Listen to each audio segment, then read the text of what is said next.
inovasi gitu. Jadi kalau berbicara pelayanan di sini kita kan rumah sakit masih baru, khususnya bukan baru sekali. Artinya di antara semua rumah sakit yang ada di bumi itu, yang masuk rumah sakit seluler itu kemacetannya yang paling mudah. Meskipun sebenarnya ukurannya paling mudah kalau usia karena sudah 8 tahun ya, kita sudah 8 tahun. Jadi betul-betul berangkat dari dasar. Jadi kalau misalnya mau kita bicara inovasi itu lebih ke pemenuhan pelayanan sih. Mulai dari kita berangkat dari pelayanan dasar dulu 4 besar toh, kemudian kita tambah-tambah juga di spesialisnya, karena kalau kita mau menambah layanan otomatis SDM dulu harus disiapkan. Jadi kalau mau berbicara inovasi layanan itu lebih ke kita masih mengarah bagaimana pemenuhan standar dulu lah, karena yang basic saja belum optimal. Jadi kita lebih fokusnya bagaimana menstandarkan dulu nilai yang ada. Jangan sampai kita terlalu press ke inovasi-inovasi sementara masih ada yang basic di dasarnya itu tidak. Tapi bukan berarti kita tidak mengarah ke inovasi. Inovasi ada seperti kemarin ini baru-baru ada di pelayanan gizi. Itu kan percepatan pelayanan gizi yang sebelumnya entry manual kita diberikan. Kemudian kalau di pelayanan sendiri untuk pelayanan khusus keperawatan, kebidanan dan medis itu lebih ke peningkatan jumlah SDM-nya dulu sambil memperbaiki sarananya, menambah sarananya, karena kemarin ada pelayanan THT, sudah ada dokternya, belum ada sarananya, jadi harus menunggu 1 tahun dulu untuk pengadaan. Tapi untuk jumlah layanan sendiri sudah luar biasa sekali untuk ukuran rumah sakit kecil.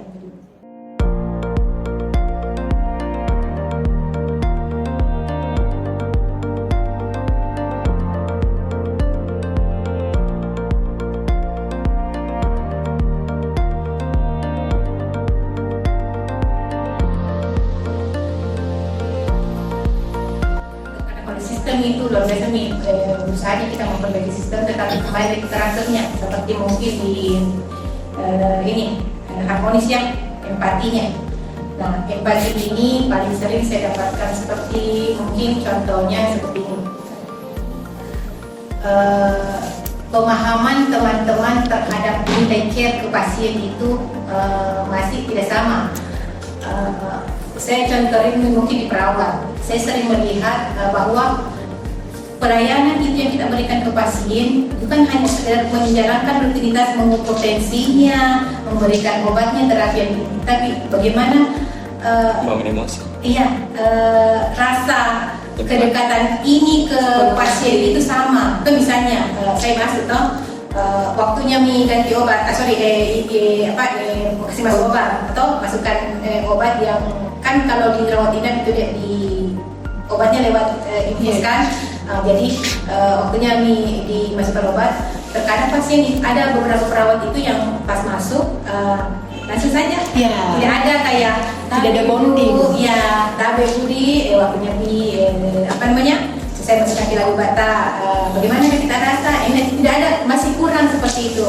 Jadi saya melihat bahwa teman-teman di sini masih pure, masih memberikan pelayanan itu seperti rutinitas, kewajiban yang harus saya penuhi sesuai standar, belum melahirkan rasanya masih kurang. Jadi ini empati inilah yang mungkin perlu kita tumbuhkan. Empati ini bisa lahir kalau teman-teman menyadari bahwa tujuan kita bekerja itu atau pelayanan itu adalah ikhlas yang pertama. Karena kalau tidak ada rasa ikhlas, semua pekerjaan terasa berat. Ya, jadi saya itu menanamkan seperti itu, hadirkan dulu keikhlasan. Ini tempat yang kau dapatkan sekarang ini, banyak yang menginginkannya. Jadi nikmati, jalani, susahnya mudahkan dengan keikhlasan. Saya juga sering menanamkan kepada teman-teman bahwa jadikan pekerjaan itu sebagai ladang ibadah. Karena kenapa? Kalau money orientasi, mana saja kita pikir itu sedikit sekali kita dapat. Rugi rasanya menghabiskan waktu sekian jam kita di rumah sakit hanya mengharapkan jasa mungkin kadang terlambat, kadang mungkin tidak sesuai dengan ekspektasi kita. Nah, seperti bagaimana menghilangkan rasa itu adalah dengan menghadirkan keikhlasan, menjadikan ada ibadah bahwa yang saya lakukan di sini adalah bentuk pengabdian saya, mudah-mudahan bahagia. Seperti yang saya tanamkan kepada teman-teman khusus di keperawatan ya. Dan ini salah satu cara kemarin yang kita upayakan untuk menghadirkan rasa empati ini. Dan yang kedua kemarin saya juga menjalin ada pihak mahasiswa S3 dari Malang itu, dia menghadirkan konsep melebih.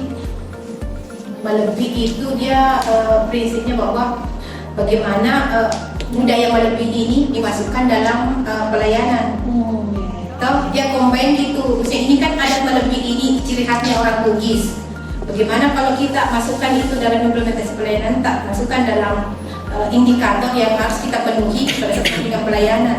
Melebih diada-ada, melebih dalam bersikap, atau melebih dalam melakukan tindakan gitu.